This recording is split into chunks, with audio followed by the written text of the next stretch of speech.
Hello, Pisces. Ito yung third week of September reading mo. Hello, I'm Purple Teen. If you haven't subscribed yet dito sa aking YouTube channel, please don't forget to subscribe. Paki-like and follow na rin yung aking Facebook page, Instagram, TikTok. Kung gusto mo ng personal reading, mag-send ka lang ng private message sa aking FB page. Yung link at details na kailangan mo nakalagay sa description below.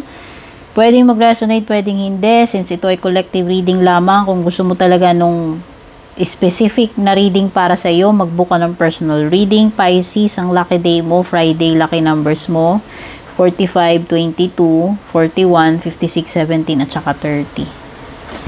So, tignan na natin muna kung ano yung overall energy itong third week of September para sa iyo. Nahulog, dog far away. So, pwedeng namimiss ka na, alala ka ng kaibigan mo, naiisip ka niya. Kaibigan mo sa malayong lugar daw. From far, far away. O, baka naman ito ay taga North Pole. Tapos ikaw ay nandito sa Pilipinas. No? Literal na magkalayo kayo. Or matagal na kayong walang communication. No?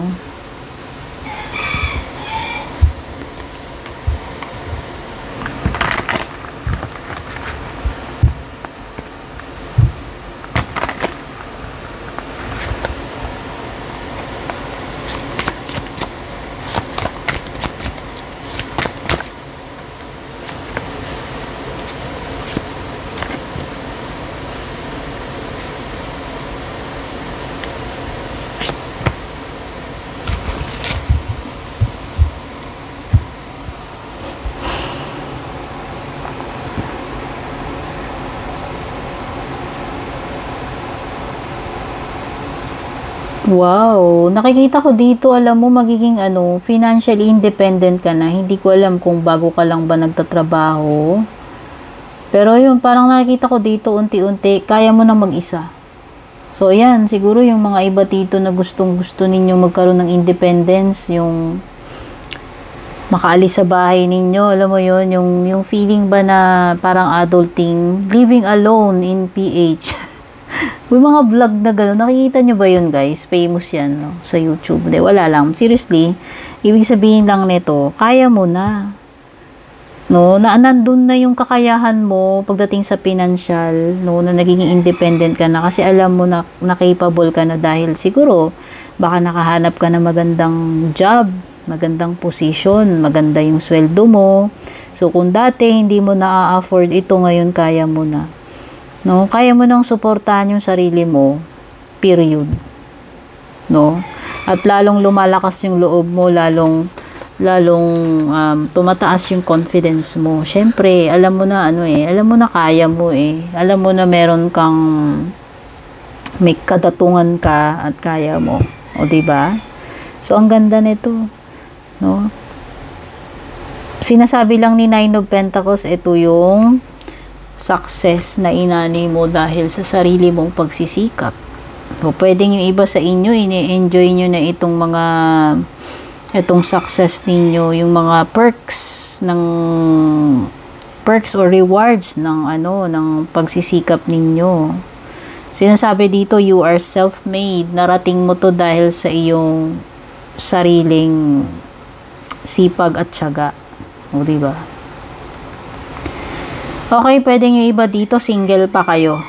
No? Pwedeng yung sinasabi ni Nine of Pentacles. Pwedeng wala pang asawa or walang jowa, no?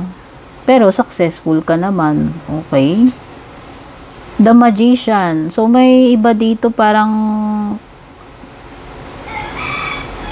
this is a reinvention ng sarili mo. Kumbaga, this is the new you. Pwedeng iba dumaan kayo sa malaking transformation sa sarili ninyo.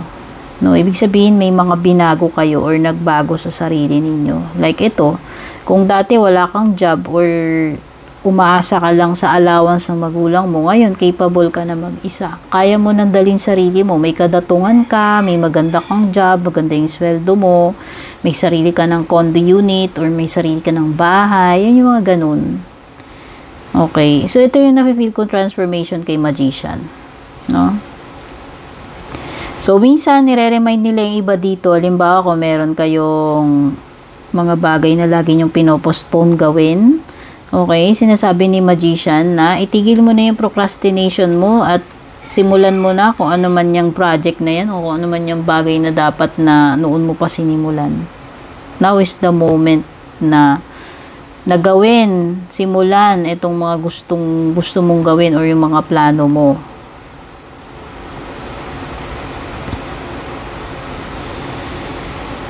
Five of Wands. So, pwedeng meron kang ano dito, may mga tao na hindi sila nag-agree sa gusto mong mangyari. O, in short, pwedeng may mga kontrabida, epal dito sa ano, sa scenario mo ngayon, 3rd week of September, Pisces. O, kaya, baka naman ito ay healthy competition lang. Diba? Alam naman natin na basta healthy competition, okay lang. No? So, lahat may competition eh.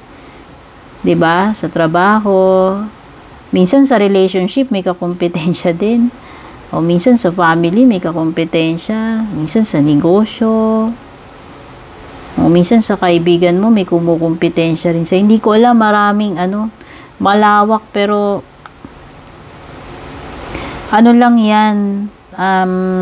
Dapat ganun ka rin ka-competitive, ibig sabihin, Pisces, na makipagsabayan. No? Kung kaya mo naman, why not? O baka naman yung iba nai-intimidate lang sila sa'yo kasi nga successful ka na. O pwedeng ito rin yung mga negosyo man ito, career, pwedeng may mga tinatry nilang pumantay doon sa level mo or makikipag-compete sa'yo dyan kahit naman hindi ka nakikipag-kompetensya. May mga ganun eh. Na para, pag nalamangan ko si ganito, yes. Para, di ba iba ganun sila? Hindi naman lahat ng tao ganun, no? Pero example ko lang yun. May mga tao na ganun sila na parang, kahit hindi ka naman nakikipagkarera sa kanila o nakikipagkompetensya, sila ganun sila. Okay.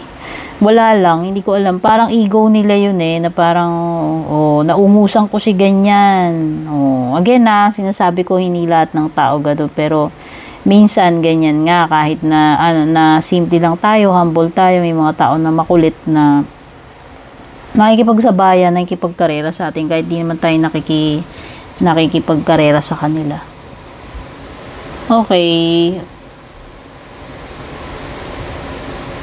Parang may energy dito na kailangan mong magmadali or nagmamadali ka ba? It seems na parang tinatry mong makasabay sa mabilis na something going on here na mabilis na tinatry mong maka-cope up, makasabay man lang doon sa mabilis na flow. Ayan, Hindi na may itsura ni ate ba to, kuya? Parang tumatakbo siya. Sinasabayan niya yung wands. Hindi ko alam kung may tinatakasan ba siya. Or yun, pwedeng may humahabol sa kanya, tapos, or tinatakasan niya, or tinatry niyang makipagsabayan dito sa mga 8 of wands na yan. No? So, ayan, parang may energy dito ng parang tinatry na sumabay, maka-cope up, makahabol, no? 8 of Wands. Pwedeng yung iba dito travel by air ha. Baka magsakay kayo ng airplane kung saan man kayo pupunta. Within the country man ito or sa abroad. No?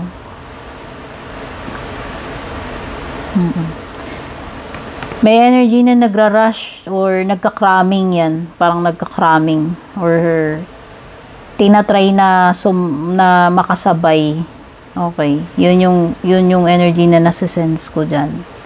So, ayan. Gaya nga sabi ko, dahil may mga pwedeng mga dito, yung mga nakikikarera, kompetensya, maging aware ka rin na pwedeng merong mga intriga or jealousy around you. Kasi nga, pwedeng nainggit sila dito sa mga mga na-achieve mo, Pisces. No? Pwedeng may mga dito naiinggit. Hindi ko masabi kung kamag-anak ba yan, kaibigan, katrabaho, o mga strangers. Hindi ko alam. Pero meron, makaka-attract ka ng intriga, jealousy dahil lang alam mo yun, naiinggit sila doon sa mga achievement mo.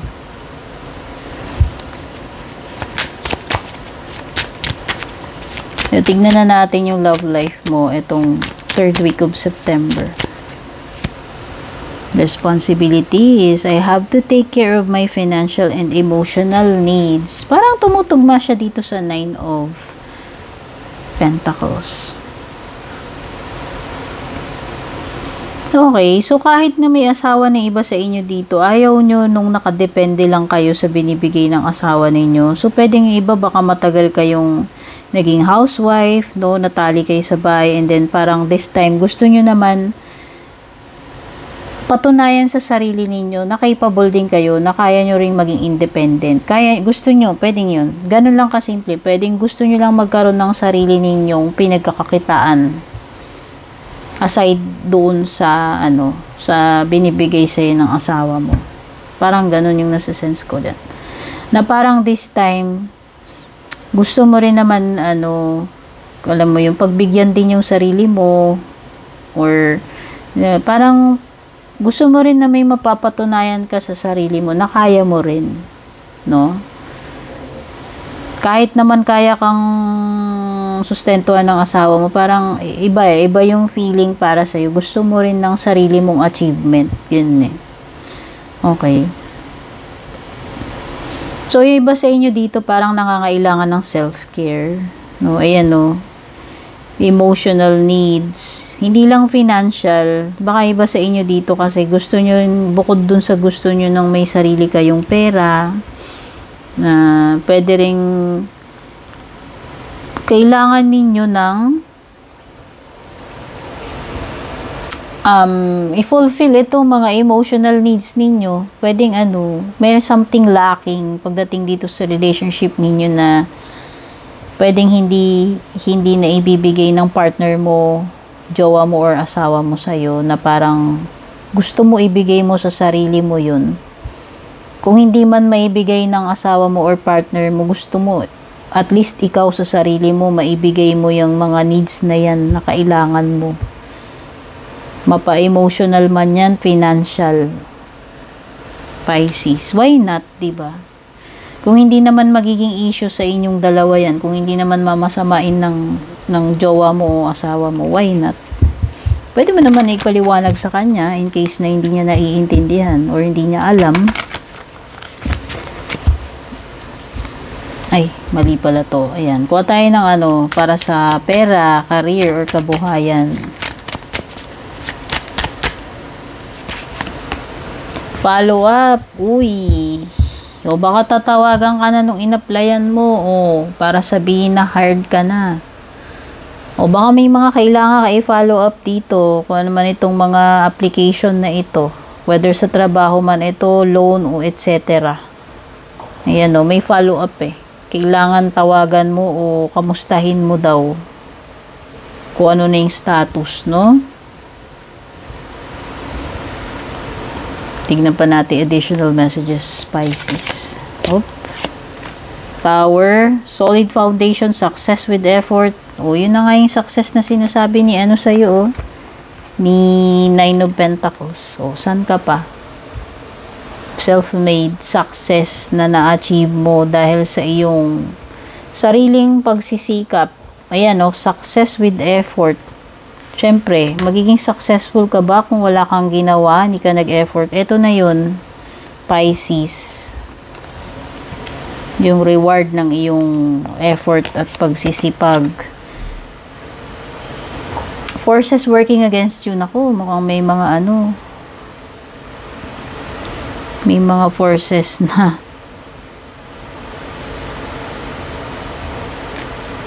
alam mo yun, parang hinahadlangan nila yung mga bagay sa iyo instead na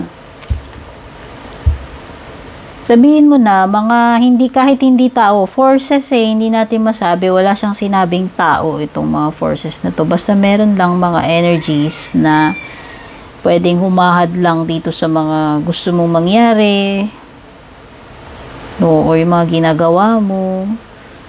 Sabihin na natin, yung mga dark forces yan na ayaw kanilang ayaw kanilang magtagumpay. Okay. Mga kontrabida, mapatao man ito o hindi, basta may mga may mga ano dito sa gabal, pwedeng may kumukontra dito ng mga forces doon sa mga gusto mo pang ma-achieve or yung sa success mo, no?